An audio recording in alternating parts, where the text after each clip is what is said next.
आज इस वीडियो में हम लोग जानेंगे फूड चेन और फूड वेब के बारे में। फूड चेन जो होता है ये लीनियर सीक्वेंस होता है ऑर्गेनिज्म का, जहाँ पे जो ऊर्जा होती है या फिर पोषक तत्व होते हैं तो एक ऑर्गेनिज्म से दूसरे ऑर्गेनिज्म में ये पास होते हैं। अब हम लोग इसका डिफिनेशन देखते हैं।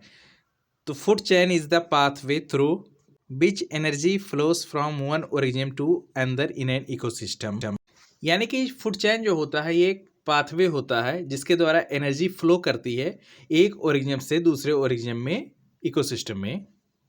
अब जानते हैं कंपोनेंट्स ऑफ फूड चेन के बारे में। तो इसमें पहला है प्रोड्यूसर। प्रोड्यूसर जो होते हैं ये ऑटोट्रॉप होते हैं, ये अपना खाना खुद बनाते हैं।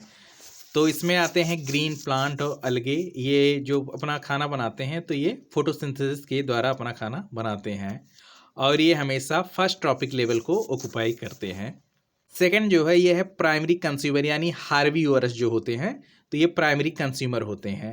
एनिमल दैट ईट प्रोड्यूसर, जो प्रोड्यूसर को खाते हैं उनको प्राइमरी कंज्यूमर कहते हैं। जैसे कि गाय हो गया, हिरन हो गया, ग्रास होपर हो गया, तो ये सब प्राइमरी कंज्यूमर हैं। सेकेंडरी कंज्यूमर होते हैं कार्निवोरस, जो हार्बीवोरस को खाते हैं उनको सेकेंडरी कंज्यूमर कहते हैं।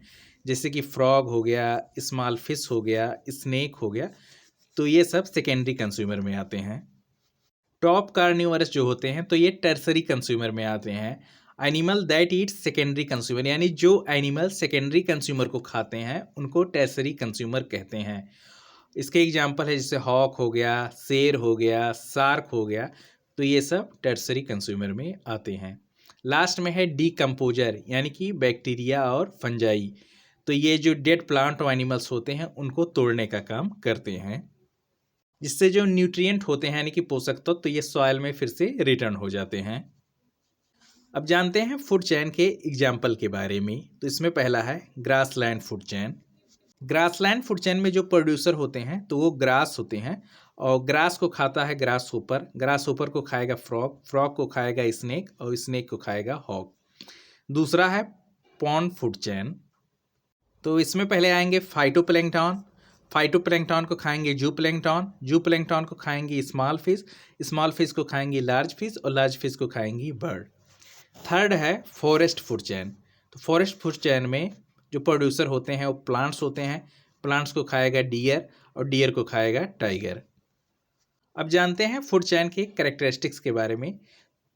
तो जो फूड चेन होता है ये हमेशा प्रोड्यूसर से स्टार्ट होता है और जो एनर्जी फ्लो है ये यूनिडायरेक्शनल होती है, यानी कि वन वे होती है और ये जो है सिंपल और स्ट्रेट होता है फूड चेन। इसमें हर स्टेप पे जो एनर्जी है वो घटती है। हर ट्रॉपिक लेवल पर केवल एक ऑर्गेनिज्म इन्वॉल्व होता है। अब जानते हैं 10% लॉ ऑफ एनर्जी फ्लो को, इसको प्रपोज किया था लिंडमैन ने। ये लॉ कहता है कि केवल 10% एनर्जी ही ट्रांसफ़र होती है एक ट्रॉपिक लेवल से दूसरे ट्रॉपिक लेवल में और जो 90% एनर्जी होती है ये लॉस्ट हो जाती है हीट के फॉर्म में, मोमेंट के फॉर्म में और मेटाबॉलिक एक्टिविटीज़ में 90% एनर्जी ये लॉस हो जाती है। यहाँ हम लोग इमेज के माध्यम से देखते हैं। तो पहले ट्रॉपिक लेवल में 1000 किलो कैलोरी एनर्जी है, दूसरे में यह घट के 100 किलो कैलोरी हो गई है और लास्ट में जो है ये 10 किलो कैलोरी हो गई है। यानी कि 10% ही एनर्जी ट्रांसफ़र हो रही है एक ट्रॉपिक लेवल से दूसरे ट्रॉपिक लेवल में। अब जानते हैं फूड वेब के बारे में। जो फूड वेब होता है तो ये नेटवर्क होता है इंटरकनेक्टेड फूड चेन का इकोसिस्टम में। अब जानते हैं फूड वेब के फीचर के बारे में। तो जो फूड वेब होता है ये ज़्यादा ही जटिल और रियलिस्टिक होता है फूड चेन की तुलना में।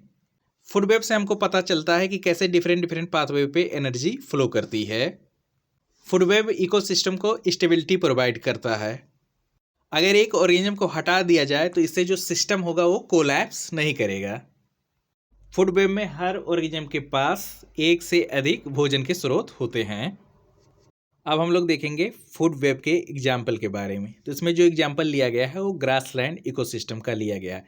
इसमें पहला फूड चेन है, पहले प्रोड्यूसर में आएगा ग्रास, ग्रास को खाएगा ग्रास होपर को खाएगा फ्रॉग, फ्रॉग को खाएगा स्नेक, स्नेक को खाएगा हॉग। दूसरा इसमें फूड चेन है, इसमें प्रोड्यूसर है ग्रास, ग्रास को खाएगा रैबिट, रैबिट को खाएगा फॉक्स, फॉक्स को खाएगा हॉग।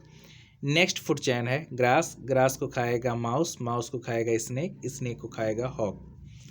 नेक्स्ट फूड चेन है प्लांट्स, प्लांट्स को खाएगा डियर, डियर को खाएगा टाइगर। ये सभी फूड चेन कंबाइन होके फूड वेब बन जाएंगे। तो इस तरह जो है फूड वेब का फॉर्मेशन होता है। अब जानते हैं फूड चेन और फूड वेब में डिफरेंस क्या होता है। तो जो फूड चेन होता है ये सिंपल होता है, स्ट्रेट होता है। फूड वेब जो होता है ये कॉम्प्लेक्स नेटवर्क होता है, यानी कि ये कॉम्प्लेक्स नेटवर्क इसमें बनता है। फूड चेन में एक ऑर्गेनिज्म एक ट्रॉपिक लेवल पे होता है और फूड वेब में इसमें ज़्यादा ऑर्गेनिज्म होते हैं हर ट्रॉपिक लेवल पर। फूड चेन लेस स्टेबल होता है, फूड वेब मोर स्टेबल होता है। फूड चेन में only one pathway for energy flow, यानी एनर्जी फ्लो के लिए केवल एक ही रास्ता होता है यहाँ पे, और फूड वेब में जो है इसमें ज़्यादा रास्ते होते हैं। अगर एनवायरनमेंट में चेंजेस होते हैं तो फूड चेन जो होता है वो ईजिली अफेक्टेड होता है। फूड वेब में अगर एक स्पीसीज डिसअपीयर हो जाती है तो ये ईजिली एडजस्ट कर लेता है। अब जानते हैं फूड चेन और फूड वेब के इम्पोर्टेंस क्या है। तो ये बैलेंस करते हैं इकोसिस्टम को, और इनका काम होता है जो पोषक तत्व होते हैं तो उनको सर्कुलेट करने का। ऑर्गेनिजम्स के बीच में जो फीडिंग रिलेशनशिप होता है इनसे पता चलता है, और ये स्पीसीज के पॉपुलेशन को कंट्रोल करने का काम करते हैं। इकोलॉजिकल स्टेबिलिटी और एनर्जी फ्लो के लिए ये ज़रूरी होते हैं। तो ये वीडियो आप लोग को अच्छा लगा है तो ज़्यादा से ज़्यादा चैनल को सब्सक्राइब करिए, वीडियो को लाइक करिए। धन्यवाद।